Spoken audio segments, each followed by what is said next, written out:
नमस्कार दोस्तों, स्वागत है आपका हमारे YouTube channel Saurabh study research में। आज का हमारा टॉपिक है संख्या पद्धति। आज हम टॉपिक संख्या पद्धति के बारे में चर्चा करने वाले हैं। अगर आपको भी नहीं बनता है कि संख्याएं कितने प्रकार की होती हैं या फिर प्राकृतिक संख्याएं किसे कहते हैं, रियल नंबर्स किसे कहते हैं, नेचुरल नंबर्स किसे कहते हैं, तो यह वीडियो आपके लिए बहुत ज्यादा खास होने वाला है, क्योंकि इस वीडियो में हमने आपके लिए सभी संख्याओं को उदाहरण सहित बताया है। तो चलिए हम शुरू करते हैं नंबर 1 से। नंबर 1 पर है हमारी प्राकृतिक संख्याएं। जीरो को छोड़कर सभी संख्याएं प्राकृतिक संख्याएं कहलाती हैं। शून्य को छोड़कर सभी संख्याएं क्या कहलाती हैं? प्राकृतिक संख्या कहलाती हैं, क्योंकि इन संख्याओं में शून्य नहीं आता है। इनके लिए हम इंग्लिश में नेचुरल नंबर्स भी कहते हैं। जैसे आप एग्जाम्पल के तौर पर देख लीजिए, उदाहरण ये एग्जाम्पल है, देखो 1 2 3 4 5 6 7 8 और यहाँ पर हमने 9 10 कुछ भी कर सकते हो। मतलब इसमें आपको शून्य काउंट नहीं, शून्य को ऐड नहीं करना है। 8 के बाद यहाँ पर है 26, इसके बाद हमने इनफिनिट मतलब अनंत तक लगा दो आप कहीं तक, लेकिन इसमें जीरो को शामिल नहीं करना है। क्या कहलाती है? प्राकृतिक संख्याएं कहलाती हैं। अब प्राकृतिक संख्याओं के बाद है हमारा पूर्ण संख्याएं। तो पूर्ण संख्याओं में हम क्या करते हैं? पूर्ण संख्या में यदि प्राकृतिक संख्याओं में शून्य को भी शामिल किया जाए तो पूर्ण संख्याएं प्राप्त होती हैं। इनमें हमें क्या करना है? पूर्ण संख्याओं में प्राकृतिक संख्याओं में से जीरो है जो उसको छोड़ देते हैं और पूर्ण संख्याओं में हम जीरो को ऐड कर लेते हैं। तो अगर हम प्राकृतिक संख्याओं में जीरो को ऐड कर ले तो कौन पूर्ण संख्या प्राप्त होती है। इन्हें हम होल नंबर्स भी कहा जाता है। तो चलिए फिर से देखते हैं, यदि प्राकृतिक संख्याओं में शून्य को भी शामिल किया जाए तो पूर्ण संख्याएं प्राप्त होती हैं। इन्हें होल नंबर्स भी कहा जाता है। तो चलिए उदाहरण देखते हैं पूर्ण संख्याओं का। उदाहरण में हमने जो प्राकृतिक संख्याओं का उदाहरण था बिल्कुल वैसा ही उदाहरण रहेगा पूर्ण संख्याओं का, लेकिन उसमें सिर्फ क्या हो जाता है? सिर्फ जीरो। अब हम इसमें सिर्फ जीरो ऐड कर लेते हैं, क्योंकि अगर हम किसी प्राकृतिक संख्याओं को पूर्ण संख्या बनाते हैं तो उसमें क्या कर लेते हैं? जीरो को ऐड कर लेते हैं।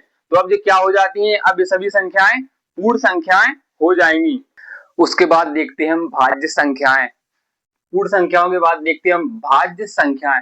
वे संख्याएं जो एक और स्वयं के अलावा अन्य संख्याओं से भी विभाजित हो जाती हैं, क्या कहलाती हैं? भाज्य संख्याएं कहलाती हैं। मतलब एक और स्वयं के अलावा, जैसे कि हमने उदाहरण में लिया है 4 6 9 15 18 27 42 102 इंफिनिटी मतलब आदि। इनको हम क्या कर सकते हैं? एक और स्वयं के अलावा अन्य संख्याओं से भी डिवाइड कर सकते हैं। वो संख्याएं जो एक और स्वयं के अलावा अन्य संख्याओं से भी विभाजित हो जाती हैं। देखो उसका अगला उदाहरण लेते हैं हम 18। 18 एक से भी विभाजित हो जाता है, 18 से भी हो जाता है, 3 से भी हो जाता है, 6 से भी हो जाता है और 9 से भी हो जाता है। तो मतलब जो 18 क्या कहलाएगा? भाज्य संख्याओं। 18 किस में आएगा? भाज्य संख्याओं में आएगा। भाज्य संख्याओं को उदाहरण शायद हमने नीचे दर्शा दिया गया है, जैसे कि 4 6 9 15 18 27 42 102। अब हम उसके बाद देखेंगे अभाज्य संख्याएं। भाज्य संख्याओं के बाद हम उसका विपरीत मतलब उसका उल्टा देखेंगे, अभाज्य संख्याएं। तो अभाज्य संख्याएं वे संख्याएं हैं जो एक और स्वयं के अलावा अन्य संख्याओं से भी विभाजित नहीं होती हैं। मतलब एक और स्वयं के अलावा, उसमें भाज्य संख्याएं थी वो क्या थी कि एक और स्वयं के अलावा अन्य संख्याओं से विभाजित हो जाती थी, मगर जो भाज्य संख्याएं वो एक और स्वयं के अलावा अन्य संख्याओं से विभाजित नहीं होती हैं। इन्हें हम इंग्लिश में प्राइम नंबर्स के नाम से भी जाना जाता है। तो इसके उदाहरण में आया क्या? 2 3 5 7 11 13 17 23 47 101 इत्यादि अनंत तक। मतलब इसमें देखो अगर इसी में से किसी एक संख्या को उठा लो, जैसे मान लो इसमें से हमने 11 लिया, 11 में हम एक का भी भाग जा रहा है इसमें और 11 की भी जा रहा है, लेकिन 1 और 11 को छोड़कर अन्य किसी संख्या का भाग 11 में नहीं जा रहा है। ना ही उसमें 2 का भाग जा रहा है, ना ही 3 का जा रहा है, ना ही 5 का जा रहा है, ना ही 7 का, ना ही 9 का, ना ही 10 का। तो ये क्या कहलाएगी? अभाज्य संख्या है। और ऐसे ही 17 में 1 और 17 के अलावा अन्य किसी संख्या से भी भाग नहीं जा रहा है। तो 17 भी क्या है? एक अभाज्य संख्याएं हैं। इनको हम प्राइम नंबर के नाम से भी जाना जाता है। अब उसके बाद देखेंगे हम परिमेय संख्याएं। तो परिमेय संख्याएं वे संख्या होती हैं जिसे P बटे Q के रूप में लिखा जाता है। मतलब P बटे Q का मतलब यहाँ पर है, यहाँ 2/3 या 4/5 या 6/7 या 6/7, मतलब वही इंग्लिश में बोलते हैं उसको, या 7/9 कुछ भी लिखा जा सकता है। तो वे क्या कहलाएंगी? परिमेय संख्याएं। तो वो संख्याएं मतलब वे संख्याएं जिसे P बटे Q के रूप में लिखा जा सकता है परिमेय संख्याएं कहलाती हैं। अब इसका हम परिमेय संख्याओं का उदाहरण बता रहे हैं आपके लिए। हमने परिमेय संख्याओं के उदाहरण में देखा था कि वे संख्याएं जिन्हें P बटे Q के रूप में लिखा जा सकता है परिमेय संख्या कहलाती हैं। तो हम यहाँ P बटे Q को क्या रूप दे रहे हैं? 4/2, 2/9, 6/12 या कुछ भी। आप इसकी जगह पे 8/20 या फिर 11/29 कुछ भी कर सकते हो इत्यादि।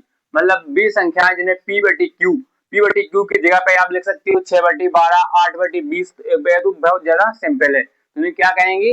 निकलाने परिमेय संख्याएं कहते हैं। अब परिमेय संख्याओं के बाद हम देखते हैं अपरिमेय संख्याएं। इन्हें इंग्लिश में हम इर्रेशनल नंबर्स भी बोलते हैं। तो अपरिमेय संख्या वे संख्याएं जिन्हें P बटे Q के रूप में नहीं लिखा जा सकता है। मतलब वे संख्याएं जिन्हें P बटे Q के रूप में नहीं लिखा जा सकता है उन्हें हम अपरिमेय संख्याएं कहते हैं। उदाहरण के तौर पर हम देख सकते हैं इनमें पाई भी क्या है? एक अपरिमेय संख्या है। अगर एग्जाम में आ जाता है कि पाई क्या है, तुमको लिखना है पाई एक अपरिमेय संख्या है। ऐसे ही अंडर रूट 3 भी एक अपरिमेय संख्या है। √7 या फिर 1/√5 ये सभी क्या है? अपरिमेय संख्या है। तो हम अपरिमेय संख्या को हमने बता दिया है। अब उसके बाद देखेंगे हम वास्तविक संख्याएं। वास्तविक संख्याएं इनको हम इंग्लिश में रियल नंबर्स भी बोलते हैं। तो वास्तविक संख्या में हम वास्तविक संख्याओं की परिभाषा होती है परिमेय या अपरिमेय संख्याओं के समूह को वास्तविक संख्याएं कहते हैं। क्या कहते हैं? परिमेय या अपरिमेय। या तो वे सभी संख्या परिमेय होगी या फिर वे संख्या अपरिमेय होगी। तो उनके समूह को हम क्या कहते हैं? वास्तविक संख्याएं कहते हैं। लेकिन संख्याएं या तो केवल परिमेय हो या अपरिमेय। मतलब वास्तविक संख्याओं में ऐसा नहीं हो सकता है कि परिमेय संख्या और अपरिमेय संख्याएं दोनों का समूह दिया गया हो, ऐसा नहीं होता है। उसमें या तो केवल परिमेय रहेगी या केवल अपरिमेय संख्या रहेगी। तो उनको हम क्या बोलते हैं? वास्तविक संख्याएं बोलते हैं। हमने उदाहरण आपको बता ही दिया है कि परिमेय और अपरिमेय संख्याओं के उदाहरण इसमें वास्तविक संख्याओं के उदाहरण के लिए काम करेंगे। अगर वीडियो अच्छा लगा हो तो चैनल को सब्सक्राइब कर लेना। मिलते हैं अगली वीडियो में।